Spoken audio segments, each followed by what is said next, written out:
नमस्कार, आदर, अभिनंदन, आभार और बहुत बहुत स्वागत आप सभी का आपके अपने कार्यक्रम पर्यावरण दर्शन में। आज हम चर्चा करेंगे पेड़ बचाओ पर्यावरण बचाओ विषय पर। हम अक्सर सुनते हैं, कहते हैं कि पेड़ पौधे लगाओ, इनमें पानी डालो, पर्यावरण बचाओ, लेकिन ये बातें सिर्फ कहने की नहीं है, करने की है। और वास्तव में जिस इंसान ने इसे कर दिखाया है, आज वही हमारे साथ है, जिन्हें कहा जाता है ट्री मैन ऑफ इंडिया, जिन्होंने करोड़ों पौधे लगाए हैं और आज भी निरंतर इसके लिए कार्य करते जा रहे हैं। चलिए आपका परिचय कराते हैं एक ऐसी ही महान शख्सियत से और स्वागत करते हैं मिस्टर विष्णु लांबा जी का।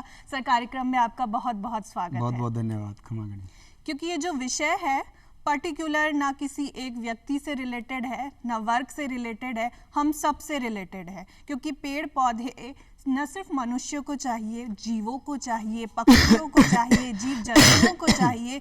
आप इस दिशा में बहुत ही बेहतरीन कार्य कर रहे हैं सर। करोड़ों पौधे लगाना इतना आसान काम तो नहीं है, कैसे कर दिखाया आपने? सबसे पहले तो आपका दूरदर्शन परिवार का आभार, जिन्होंने एक सामान्य बागवान को समय समय पर याद किया, मनोबल बढ़ाया। आज फिर पर्यावरण दर्शन कार्यक्रम के माध्यम से आना हुआ है। 7 वर्ष की आयु में मेरी पूज्य माताजी की प्रेरणा से मुझे शुरुआत करने का अवसर मिला। पहला पौधा उनकी पावन सानिध्य में गांव में लगाया था और मैं अक्सर इस बारे में काफ़ी बोलता भी रहा हूँ समय समय पे। तो उनकी प्रेरणा से एक कारवां बना, गति बढ़ी आगे और लोग जुड़ते चले गए। और जो अभी हमने 14 मई 2023 को पिछले 30 सालों की अथक मेहनत के दम पर 1 करोड़ पौधे लगाकर उन्हें संरक्षित करने का जो कीर्तिमान कायम जो भी हुआ, वो अकेले विष्णु लांबा का काम नहीं है। वो श्री कल्पतरु संस्थान में प्रत्यक्ष अप्रत्यक्ष रूप से सब लोग जो जुड़े हुए हैं, उन सभी हमारे स्वयंसेवकों का, जो हमारे कार्यकर्ता हैं, वॉलंटियर, शुभचिंतकों का, सब लोगों का योगदान रहा है। तो एक लंबा कालखंड हमने अल्पायु में जिया, ईश्वर की करुणा रही और एक काम हुआ है हाथ में। तो निश्चित रूप से हम पूरी ताकत के साथ आगे बढ़ रहे हैं ताकि हमारा और भी जो आगे का लक्ष्य है वो पूर्ण कर सकें। तो मतलब कहते हैं कि जो पूत के पाँव हैं वो पालने में ही दिख जाते हैं। और हमारे देश की एक परंपरा रही है, हमने देखा है कि जितने भी महान व्यक्तित्व हमारे देश में जन्मे हैं, उनकी जो सफलता है उसमें उनकी माताओं का बहुत ज़्यादा योगदान रहा है। और आपने भी कहा कि आपकी माता से आपको ये प्रेरणा मिली कि चलिए पौधे लगाते हैं, और वो भी इतनी सी उम्र में। तो क्योंकि ये काम करना इतना आसान नहीं है ना, पेरेंट्स भी आज के टाइम में देखें या पहले भी, एक नॉर्मल परिवार का एक सपना होता है कि हमारा बेटा क्या करेगा या हमारी बेटी क्या करेगी, अरे डॉक्टर बनेगी, इंजीनियर बनेंगे, ये सब एक सोच रहती है। लेकिन आपने लीक से हट करके ये काम किया। कहाँ से और ज़्यादा आपको ये प्रेरणा मिली कि नहीं मुझे तो यही फील्ड में काम करना है? देखिए, आपने बहुत बड़ी बात कही, एक माँ का नाम लेके। स्वामी विवेकानंद की एक शिष्या थी भगिनी निवेदिता। उन्होंने एक बात कही थी कि इस देश की माताएं तय करें, उनकी संतान महान बनेगी। तो मैं आपके माध्यम से देश की सभी तमाम माताओं को, बहनों को, बेटियों को, सबको प्रार्थना करता हूं कि शिक्षा के साथ संस्कार भी लीजिए। शिक्षा, ये बिना जो संस्कार विहीन शिक्षा है वो आपको जानवर बना के रख देगी। वो आपको सब कुछ सुविधाएं उपलब्ध करवा देगी, लेकिन जो आपका मूल है, जो जड़ें हैं, जो हम चलाते हैं कार्यक्रम कल्पतरु संस्थान वाले, back to roots, back to nature, तो उन चीज़ों से आप छूट जाओगे। मुझे लगता है कि मेरी माँ की जो शुरुआत थी, वो शुरुआत जिस तरह की हुई, मैं चाहूँगा उस तरह की शुरुआत सब माताएं अपने बच्चों को, और अभी स्पेशली हमारे एक साथी कार्यकर्ता है, उन्होंने अभी आज प्रेरणा दी है कि छोटे बच्चों के लिए भी हम नया को शुरू करने जा रहे हैं। अच्छा। तो मुझे लगता है कि बहुत जुनूनी है और डेडिकेटेड काफ़ी है काम को लेकर के, तो नया को शुरू करेंगे। तो इस तरह का एक कार्यक्रम शुरू हुआ माँ की प्रेरणा से। और बाद में कई सारे, बचपन में आता है कि मैं फौजी बन जाऊं। मेरा बहुत मन था कि मैं बीएसएफ में जाऊं। अच्छा। नहीं जा पाया। मेरी बड़ी तमन्ना रही कि मैं नागा सन्यासी जोना अखाड़े में चला जाऊं। तो मेरी वो भी नहीं थी हाथ में, तो विधाता कुछ और ही करवाना चाहता था। फिर बाद में मुझे संघ में सेवा करनी थी, तो वहाँ पर भी एक पर्यावरण का ऑप्शन नहीं था, वहाँ पर आज आया ये ऑप्शन, पहले नहीं था। तो मैं वहाँ भी नहीं जा पाया। अंततोगत्वा मेरे जो मार्गदर्शक है माननीय धनप्रकाश जी त्यागी, 103 साल की उम्र में वो उनका शरीर छोड़ दिया, देवलोक गमन हो गया। उनसे मैंने आखिरी पूछा कि मैं करूं क्या। तो उन्होंने एक लाइन बोली कि तुम, ऐसा है कि तुम्हारी रुचि पर्यावरण में है, सब जगह तुम देख लिया सारा कुछ करके, तुम्हारी तरह का कुछ नहीं मिल रहा है, सब कुछ तुम्हारी तरह होगा तो फिर परमात्मा क्या होगा दुनिया में। बिल्कुल बिल्कुल। तुम तय करो कि अब इसी को तुम काम बनाओ। तो मुझे हर आदमी बोलता था, हर जहाँ भी जाते थे वहाँ क्या करते हो, मैंने कहा मैं पेड़ पौधे लगाता हूँ, पर्यावरण का काम करता हूँ। पर्यावरण का काम करते हो तो ठीक है, तुम काम क्या करते हो? बिल्कुल। अरे मैं यही काम करता हूँ। हाँ। अरे ये कोई काम है क्या? हाँ। इसको लोग काम ही नहीं मानते थे। जी, जी, जी। और आज हम 150 प्रोजेक्ट कर रहे हैं पूरे 13 देशों के अंदर, 22 स्टेट में, भारत में 13 देशों तक पहुंच गए। जी। तो मुझे लगता है कि मेरी माता जी की जो शुरुआत थी, ऐसी शुरुआत सब माताएं अपने बच्चों के साथ करें। बिल्कुल बिल्कुल सर, बहुत कम लोग हैं जिन्होंने अपने पैशन को अपना प्रोफेशन बनाया है, और ये चीज़ हमें लगता है कि आज के टाइम में हमें सीखनी चाहिए। हम कहते हैं कि करियर ऑप्शन क्या है, गिन चुन के 2-4 नहीं, आज के टाइम पे। राखी, उस समय माफ कीजिएगा, उस समय सुंदरलाल बहुगुणा जी, मेधा पाटकर जी, अमृता देवी बिश्नोई जी, बस ऐसे कुछ नाम हमारे सामने थे। कोई नहीं था पूरी दुनिया के अंदर, हम अकेले बस केवल पता नहीं कैसे विधाता ने साहस दे दिया, छोटे छोटे पाँवों से दुनिया नापने चले थे। हमें नहीं पता था सच में दुनिया नाप लेंगे। लेकिन आज हम देखते हैं तो मैं ज़रूर कहना चाहूँगा कि ज़मीनी स्तर के जो लोग हैं उनको ज़रूर मोटिवेट करने की आवश्यकता है, उनका हौसला अफजाई करने की आवश्यकता है। आज तो माफ़ कीजिएगा, सोशल मीडिया पे अपना अकाउंट बनाते हैं और अपने नाम के आगे एनवायरमेंटलिस्ट लिख देते हैं और 4 फोटो वो कंप्यूटर से आजकल डिजाइन से बना के डाल दिया और हो गया कार्यक्रम। बिल्कुल। वो जो जैसलमेर जोधपुर में लास्ट कोने पे जो नागौर में पड़ा है, बहुत लास्ट कोने पे, जो कांटे काट करके लगाता है, हमारी एक बड़ी बहन है उषा देवी, वो मैंने देखा वो डेली एक पेड़ लगाती है। अत्यंत सामान्य परिवार से उषा देवी रोज एक पेड़ लगा रही है, मेरे लिए बहुत प्रेरणा का काम करती है, मुझे बहुत सीखने को मिलता है। मैं देखता हूँ उसको, भोली भाली महिला डेली कहीं ना कहीं आज कहीं से पौधे ला रही है, कहीं लगा रही है। तो मुझे लगता है कि जमीन स्तर के लोगों को आगे बढ़ाने की आवश्यकता है। बिल्कुल। तो मतलब महिलाएं भी आज इस फील्ड में भी पीछे नहीं है, आगे ही है। बल्कि मातृशक्ति वाकई इसमें कोई दोहराई नहीं है भारत की। जी जी। आपने कहा कि आपको सेना में भी जाने का बहुत मन था, तो जब हम देखते हैं सेना वाले लोगों से, उन जवानों से मिलते हैं जो कि बॉर्डर पे खड़े होते हैं, मैं उस भड़ास को निकाल रहा हूँ अभी। अच्छा, वही मैं BSF, CISF के साथ, राजस्थान पुलिस के साथ स्पेशली खाकी वॉरियर्स कैंपेन हमने शुरू किया।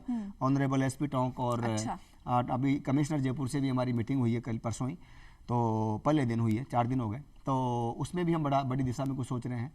तो मुझे लगता है कि मेरी जो बढ़ास थी, मैंने अभी CISF में गया, मेरे लास्ट प्रोग्राम में आमेर कमांडेंट साहब ने बुलाया था, आशीष जी ने, वहाँ कार्यक्रम में मैंने कहा कि मेरी जो बढ़ास रह गई है उस वर्दी को पहनने की, वो तो मुझे नसीब नहीं हुई, वो तो ऋषि वालों को मिलती है, भारतीय फौज की वर्दी। लेकिन मैंने तय किया कि वो जब भी मुझे याद करेंगे, BSF वाले, CISF वाले, ये जो हमारे सुरक्षा एजेंसियों वाले हैं, तो मैं तुरंत सब काम छोड़ के जाता हूँ। सालों से जा रहा हूँ। एयरपोर्ट टर्मिनल 2 का सारा प्लांटेशन कल्पतरु संस्थान ने CISF के साथ किया। अच्छा। बम्बाड़ा नाला है, उसका सारा प्लांटेशन हमने किया फ्री ऑफ कॉस्ट। कल्पतरु संस्थान ने आज तक 1 रुपया डोनेशन नहीं लिया है, 1 रुपया 30 सालों के अंदर। लेना पाप नहीं है, लेकिन हमने तय किया कि हम एक बार ये भी उदाहरण करके दिखाएंगे, और हमने करके दिखाया। और लेकिन यदि अब ले लें, सहयोग ले सकते हैं, ऐसा कुछ नहीं है, लेकिन हम लेंगे नहीं, हमने तय किया है। मुझे कौन रोक रहा है? मुझे बहुत लोग बोलते हैं कि आप शादी क्यों नहीं कर रहे, शादी क्यों नहीं कर रहे। मैंने सोचा नहीं करूंगा। भगत सिंह ने कहा था कि आजादी मेरी दुल्हन है, आपके लिए अपने पेड़ पौधे हमारी दुल्हन है। क्या बात है। तो सर कहते हैं, तो जब हम पूछते हैं हमारे जवानों से, तो वो ये कहते हैं कि वतन पर फना होने के लिए इजाजत नहीं ली जाती, ये देश के लिए मोहब्बत है जनाब, पूछ कर नहीं की जाती। बहुत खूब। यही काम आप भी कर रहे हैं। जरूरी नहीं है कि सेना पे जाकर के वहां खड़े होना ही देश सेवा है। राखी, मैं एक चीज का जिक्र करना चाहूंगा। अंडमान की सेलुलर जेल में परम पूज्य वीर विनायक दामोदर सावरकर जब थे, और वहां पर एक उन्होंने बहुत दुखद घटना सुनी कि परिवार में ऐसा हो गया, और मदन लाल ढींगरा ने एक प्रश्न किया था कि जब सावरकर को देखा कि बेटा मर गया, ये हो गया, वो हो गया, परिवार में भाभी के साथ ये दुर्व्यवहार किया, लोगों ने निकाल दिया गया, तो उन्होंने एक शब्द कहा। मदन लाल ढींगरा ने पूछा कि आदमी, सावरकर जी, आदमी बलिदान के लिए कब तैयार होता है? सावरकर ने एक शब्द बोला था, वो मेरे लिए बहुत मायने रखता है। उन्होंने एक लाइन बोली, जब ठान ले तभी। बिल्कुल। आपको ये तुरंत सडनली तय करना है कि इस देश, धर्म और समाज के साथ समझौता नहीं कर सकते। ये दुनिया इधर की इधर हो जाए, किसी को भी कुछ भी करने के लिए तैयार है, लेकिन इस देश और धर्म समाज के साथ समझौता नहीं होने देंगे। बिल्कुल। तो हमने तय किया कि मन में बड़ी तमन्ना रह गई, बहुत मलाल रह गया कि कभी BSF में नहीं जा पाए, फौज में, आर्मी, भारतीय सेना में नहीं जा पाए। उनके बीच जाकर के उस बढ़ास को निकाल रहे हैं। देखो, ऐसा रहा कि समाज सेवा के हजारों तरीके हैं। भारत की सेवा के लिए हजारों तरीके हैं। आप भी एक सेवा कर रहे हैं, कोई पुलिस में, कोई फौज में, कोई किसी और तरीके से, कोई डॉक्टर बन के, कोई वकील बन के, और आप भी कानून से जुड़े हुए हैं। लेकिन हमने पर्यावरण चुना है। हजारों सेवाओं का माध्यम है, ईश्वर ने दिया है। हमने पर्यावरण चुना है और हम पूरी ईमानदारी के साथ में अपने छोटे छोटे कदमों से पूरी दुनिया में और कोशिश हमें कर ये रहे हैं। लगता है कि कुछ स्पेशल करने की जरूरत नहीं है। अगर हर आदमी अपना जो काम जो उसे करना है उसे ठीक से कर लिया उसे ना, ठीक से कर अपनी लेगा। सेवा अपने हमने आप कोई हो जाए। स्पेशल नहीं किया। बिल्कुल। पौधा लगाना, पर्यावरण बचाना, पशु पक्षियों की सेवा। लोग मानते हैं कि कल्पतरु संस्थान ने 20 साल पहले परिंदा अभियान शुरू किया था, आज हजारों लाखों लोग दुनिया में लगा रहे हैं। नहीं, हमारे दादी को हमने बचपन में देखा, तब जी, हमने भी जी, शुरू नहीं जी, किया। बिल्कुल, हमने नहीं किया है वो हमारे बाप दादा जो भारत की महान जो सनातन परंपराएं हैं, उसमें ये पशु पक्षी पेड़ पौधे सब परमात्मा का रूप है, बिल्कुल, सब पूजनीय है, सम्माननीय है, बिल्कुल। हमारी परंपराओं का हिस्सा रहा है। पहली रोटी गाय की, दूसरी कुत्ते की, ये वो अतिथि आ जाए, कोई घर पे पागल आ जाए, अपाहिज आ जाए, कोई फकीर आ जाए, कोई सन्यासी साधु आ जाए, ये हमारी परंपराओं का हिस्सा रहा है। बिल्कुल। अभी सो कॉल्ड एजुकेटेड जो पीढ़ी है, जिसको पिज्जा बर्गर में दुनिया नजर आती सड़ी हुई रोटियों में, जी। उनके साथ मेरा निवेदन है कि थोड़ा सा बैक टू रूट्स, अपने वो गांव बहुत जरूरी जाइए, है। बुजुर्गों के पास बैठिए, उन चेहरों को देखिए, वो चेहरे सदियां कह रहे हैं, वो पल में सदियां कह रहे हैं। जी, जी, जी। उनको देखिए, महसूस कीजिए। मैं जाता हूँ गाँवों के अंदर, बहुत मैं कोशिश करता हूँ, जहाँ भी जाता हूँ मैं कोशिश करता हूँ अपने आप को बांट दूँ इस देश के लिए, जमाने जी, के जी, लिए, और वही लगे हुए हैं कोशिश में। बिल्कुल सर, बिल्कुल आप कर रहे हैं। हम देख रहे हैं कि आज पेड़ों को बचाने की बात हो रही है, पर्यावरण बचाने की बात हो रही है, पेड़ बचा रहे हैं चलिए, लेकिन हम देख रहे हैं दूसरी साइड शहरीकरण के नाम पे, सो कॉल्ड विकास के नाम पे, क्योंकि वो भी जरूरी है। ये भी कहा जाता है कि नहीं, ऐसे थोड़ी, हमें भी तो आगे जाना है। आज 5वीं विश्व की सबसे बड़ी अर्थव्यवस्था है और हमें तो टॉप पे आना है, तो विकास जरूरी है। लेकिन विकास का और पर्यावरण संतुलन का, इसमें बैलेंस होना बहुत ज्यादा जरूरी है। प्रकृति और विकास जी, दोनों को साथ लेकर चलेंगे तो कोई समस्या नहीं है। जो आप प्रकृति से ले रहे हैं, इस धरती से ले रहे हैं, उसको आपको रिटर्न करना पड़ेगा। अगर आप वो कर रहे हैं तो ठीक है। आप समाज में देख रहे हैं, देश में, पूरे देश में, दुनिया में जहां भी मैं जा रहा हूं, देख रहा हूं हर जगह, दूसरी कंट्री में जहां भी जाने का मौका मिला वहां भी देखा।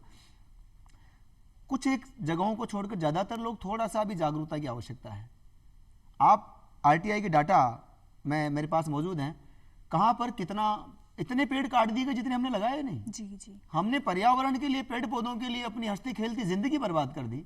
माँ बाप, संसार, परिवार सब कुछ छोड़ दिया। जी, जी। हम कभी कभी सोचते हैं, हालांकि हमने एहसान नहीं किया किसी पे, हम तो एहसानमंद हैं कि इस भारत में परमात्मा ने हमें जन्म दिया और ऐसे अच्छे रास्ते पर लगाया, अच्छे संस्कार मिले, अच्छा परिवार जी, मिला, अच्छे लोग मिले, तो हम चल रहे हैं। जो हमारे महान पूर्वज थे, उनके जो बताया रास्ता, उसे बढ़ने की कोशिश कर रहे हैं। हमको अपने आप को नहीं बता रहे हैं, लेकिन इतना हमारी प्रार्थना है, जो आप ले रहे हो वो दीजिए। जी, जी, जी। आपने एयरपोर्ट बना, वहां पर एक प्लांटेशन हुआ बड़े पैमाने पर, उस समय किया, अभी की बात नहीं कर रहा हूं, अभी तो हमने विरोध भी किया एक दिन, पेड़ उन्होंने पार्किंग के नाम पर काट दिए, तो आपने देखा होगा। सीआईएसएफ लाइन बम्बाला में, सीआईएसएफ ने लगाया बम्बाला में, तो सीआईएसएफ का काम वाकई, ये लोग जो करते हैं, बीएसएफ वाले, सीआईएसएफ वाले, आर्मी वाले, इनके काम वाकई प्रेरणादायक है लोगों के लिए। एक पेड़ भी अगर सूख गया, मैंने हमेशा देखा है, वो लोग उसको लगाते हैं वापस, उसकी ड्यूटी देते हैं। तो ये जो लोग जितना भी, चाहे सड़क चौड़ी करने के नाम पर, चाहे सौंदर्यकरण के नाम पर, विधानसभा बनी, बहुत बड़ा डैमेज हुआ वहां पर, हमने विधानसभा का पूरा प्लांटेशन हमारा किया हुआ है, हमने किया, एयरपोर्ट का हमने पूरा किया कार्यक्रम। कई जगहों पर जहां भी विकास के नाम पर चीजें आगे बढ़ रही है, वहां पर करने का मौका मिला, हमने किया। हम और लोगों से प्रार्थना करते हैं, विकास बिल्कुल आवश्यक है। ऑल वेदर रोड बना है, बहुत बड़ा प्रोजेक्ट है, नो डाउट, बहुत अच्छा है, सराहनीय है, लोगों के लिए दूरियां कम होगी, लेकिन बस इतना सा जरूर है कि जो आपने प्रकृति से लिया है, अगर वो आप नहीं लौटाएंगे तो फिर कभी कोरोना आएगा, जी, जी। कभी आपको और कोई दूसरी जो प्राकृतिक आपदाएं हैं उनके रूप में आएगा। अभी आपने देखा होगा काशी मठ में क्या हुआ। तो इस तरह से मुझे लगता है कि प्रकृति और विकास दोनों को साथ लेकर चलोगे तो निश्चित रूप से विकास भी होगा और हम लोग इस धरती से जो ले रहे हैं उसको भी दे पाएंगे। ठीक है, मतलब विकास भी करेंगे और पेड़ों की बलि हम कदापि नहीं देंगे। सर, हाँ, देख रहे हैं कि राज्यसभा से संतोष कुमार जी आपके साथ जुड़े, उन्होंने भी लक्ष्य तय किया कि नहीं, हमें इतने पेड़ लगाने हैं। वो हमारे साउथ के सुपरस्टार प्रभास जी भी आपके साथ जुड़े हैं, तो मतलब काफी सहयोग आपको मिल रहा है। कौन से प्रोजेक्ट पे आप काम कर रहे हैं? देखिए, माननीय संतोष कुमार जी बहुत ही जुनूनी नेता हैं और नेता कम समाज सेवी ज्यादा हैं। जी, जी। तो हमें वैसे ही नेता चाहिए जो समाज सेवी हो। तो संतोष कुमार जी का बड़प्पन है, मेरे जो सामान्य कार्यकर्ता को उन्होंने याद किया, और अल्लू अर्जुन, प्रभाष और भी दूसरे रामचरण जी, सब लोग जुड़े हुए हैं, काफी लोग जुड़े हैं उनके साथ में, और भी लोग अभी आए, सचिन तेंदुलकर साहब भी एक दिन आके पेड़ लगा के गए। तो ये सब चीजें होती चली जा रही हैं और बहुत बड़ा प्रोजेक्ट वो लेकर के चल रहे हैं।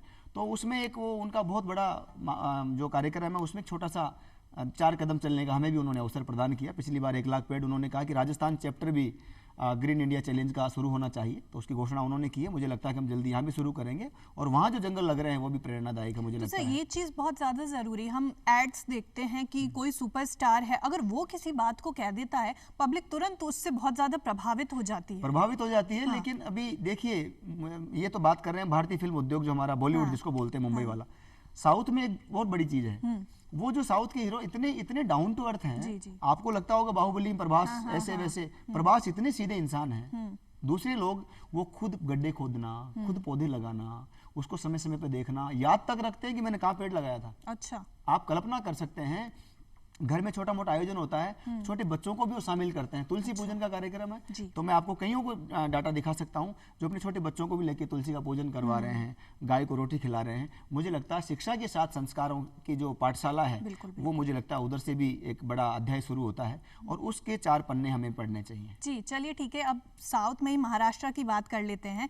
ग्रीन आर्मी कोई प्रोजेक्ट है जिसके लिए आपको ब्रांड एम्बेसडर वहाँ अपॉइंट किया गया है। अमिताभ सर के साथ, रवीना जी के साथ आपने काम किया है, ये क्या प्रोजेक्ट है?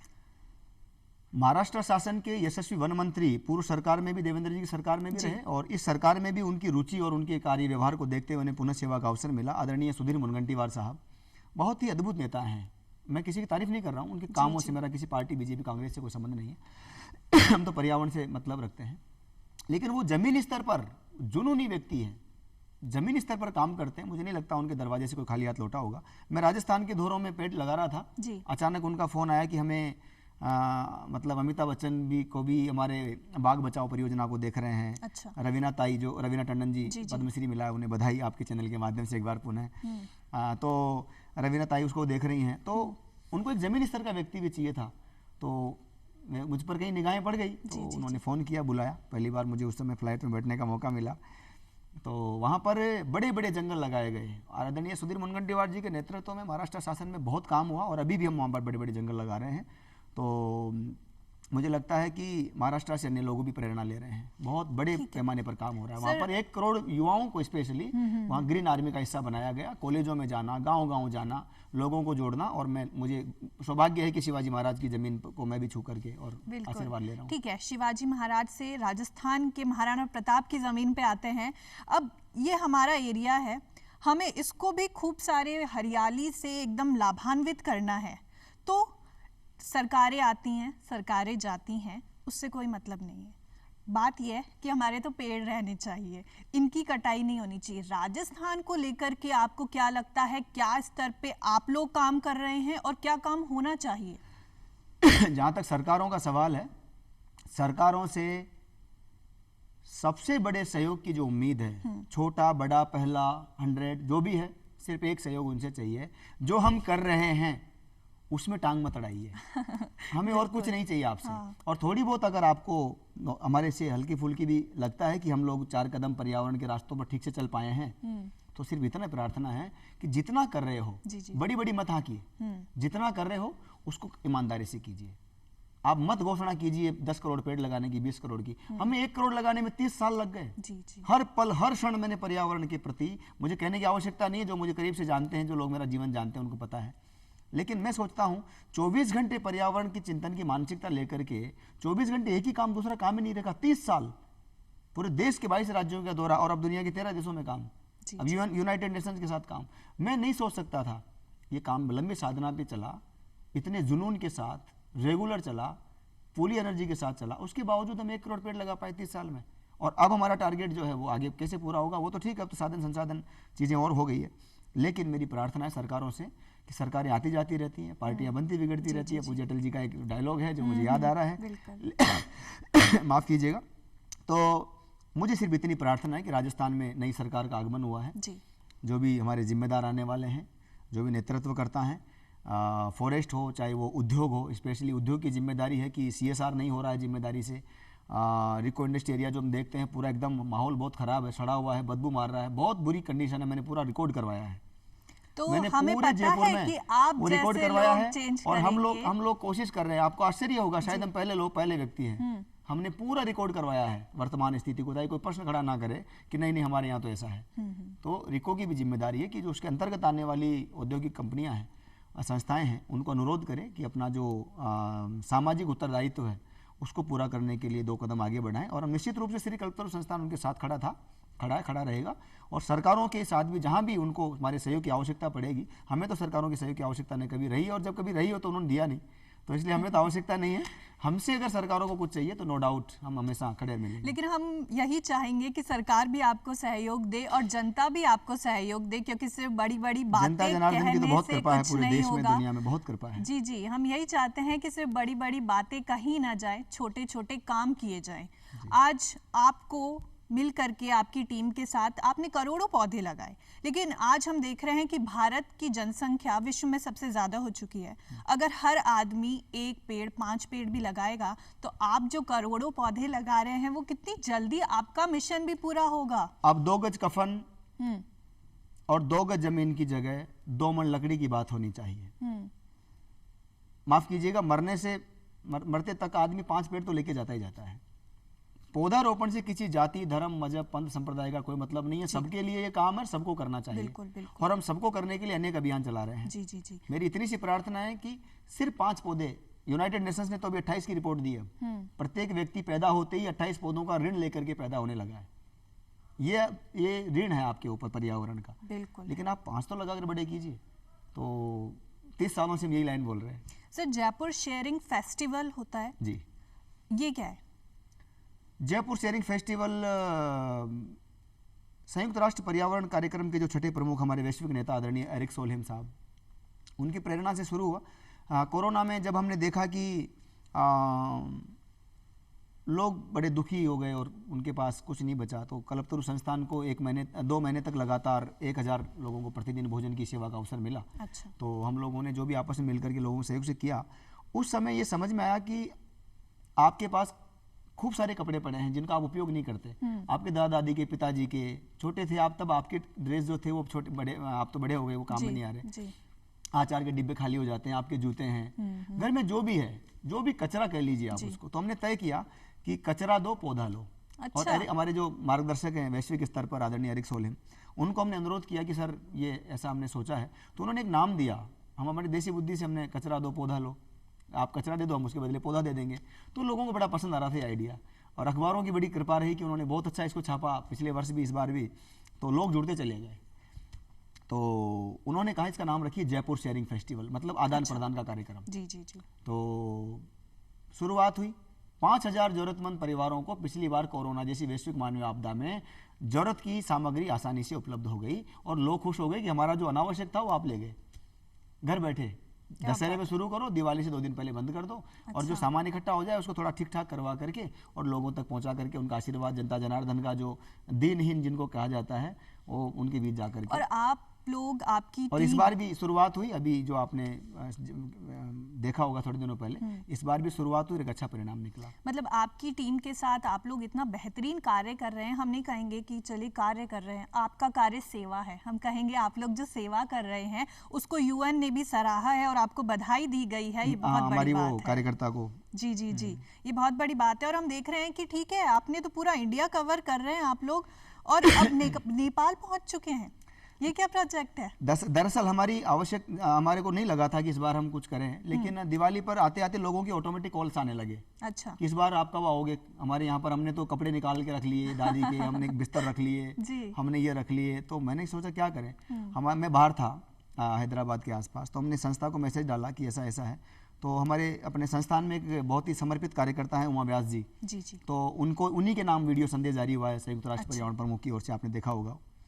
तो उन्होंने तय किया कि सर ग्राउंड लेवल पर तो ज़्यादा नहीं कर पाएंगे, मुख्य परीक्षाओं की तैयारी चल रही है आरएस की, तो लेकिन हम बिल्कुल इस काम को करना चाहेंगे कि लोगों के चेहरों पर मुस्कुराहट आए, इससे बड़ा क्या अवार्ड होगा दिवाली पर। तो उनकी कृपा से ये काम शुरू हुआ और उन्होंने संभाला और काफ़ी अच्छा रिजल्ट रहा। अचानक उन्होंने ही एक बार मुझे सलाह दी थी कि जो भारत और नेपाल में हम बहुत आसानी से ज़्यादा काम कर सकते हैं दूसरे देशों की तुलना में। जी जी। तो शुरुआत हमें नेपाल से करनी थी। अच्छा। बाकी कंट्री में हम बाद में गए। तो इंडो नेपाल ग्रीन मिशन शुरू हुआ और उसका शुभारंभ भी यूनाइटेड नेशंस के ग्लोबल लीडर द्वारा किया गया। वहाँ पर उमा व्यास जी के नेतृत्व में जाने का अवसर मिला और वहाँ के ऑनरेबल फॉरेस्ट एनवायरनमेंट मिनिस्टर हमारे डॉक्टर महतो साहब हैं, उन्होंने वहाँ सिंह दरबार जो उनका मंत्रालय है काठमांडू में, वहाँ आमंत्रित किया और पूरे देश में, नेपाल में जहाँ भी प्लांटेशन करना हो, कल्पतरु संस्थान के फ्री उन्होंने घोषणा कर दी पूरे देश में। और बागमती नदी बचाने के लिए भी हमने एक अनुरोध किया कि हमारी भी एक सांस्कृतिक जिम्मेदारी है कि बागमती। सर लेकिन मैं ये कहना चाहूँगी कि आपकी टीम के साथ मिलकर के बहुत सारे बेहतरीन कार्य कर रहे हैं, लेकिन हम ये चाहते हैं हमारे तरह के कि न सिर्फ आप काम करें, हम भी आपके साथ जुड़े, हमारी भी ड्यूटी है। हमारा संविधान कहता है कि नहीं, आप सिर्फ अधिकारों की बात मत कीजिए, आप कर्तव्यों की भी बात कीजिए। और हमारा एक कर्तव्य ये भी है कि हमें हमारी प्रकृति का ध्यान रखना है, हमें पेड़ पौधे लगाने हैं। हम चाहेंगे कि आप हमारे दर्शकों को क्या संदेश देना चाहेंगे ताकि वो भी आपसे प्रेरणा लें और ये जो पर्यावरण बचाने का कार्य है उसमें आपका साथ दें। संदेश तो नहीं कहूँगा, बस इतना जरूर है कि भारत, स्पेशली युवाओं से मेरा अनुरोध है, भारत युवाओं का देश है। पूरे विश्व में भारत जितना ताकतवर होता जाता है, उसकी सबसे बड़ी बात यह है कि पूरी दुनिया के कल्याण की बात ज़्यादा बढ़ती है। तो भारत का ताकतवर होना विश्व की श्रेष्ठ सेवा की गारंटी है और युवाओं का देश है, इसलिए युवाओं की ज़्यादा जिम्मेदारी। और मैं सबसे अनुरोध करता हूँ, आप घर पे दुनिया के किसी भी कोने में हो, भारत के नहीं दुनिया के किसी भी कोने में हो, आप पेड़ नहीं लगा पा रहे हैं, श्री कल्पतरु संस्थान की वेबसाइट पर जाइए और वहाँ पर वृक्ष गोद योजना एक कार्यक्रम है, उसमें अपना आप नाम डाल दीजिए कि मेरा इस तारीख को जन्मदिन है, मैं नहीं लगा पा रहा हूँ। संस्थान के कार्यकर्ता आपके बदले आपके जन्मदिन पर, आपके किसी की पुण्यतिथि पर, किसी की अच्छे बुरे कार्य याद में, स्मृति में वो पौधा लगाएंगे, आपका नाम का नेम टैग लगाएंगे और आपको दुनिया के किसी भी कोने से आप उसको देख सकते हैं। ठीक है, तो मतलब अब हमें भी ये समझ में आ गया है कि हमें भी सिर्फ हाथ पे हाथ रख के बैठना नहीं है, हमें काम करना है। सर, कार्यक्रम में आपने शिरकत की, आपसे मिलके, आपसे इतनी सारी जानकारियां लेके और आपके व्यक्तित्व से प्रेरणा लेके आज हमें बहुत अच्छा लगा। आपको बहुत बहुत धन्यवाद। नमस्कार। तो दर्शकों, आज हम ये कह सकते हैं, कहते हैं ना कि जब मानव जोर लगाता है पत्थर पानी बन जाता है। हाँ, क्यों सिर्फ एक आदमी सारे काम का जिम्मा ले, हम सब मिलके काम करेंगे इसी उम्मीद के साथ कि आने वाला कल आज से बहुत बेहतरीन होगा। आपके साथ फिर मुलाकात करेंगे, तब तक के लिए इजाजत दीजिए। नमस्कार।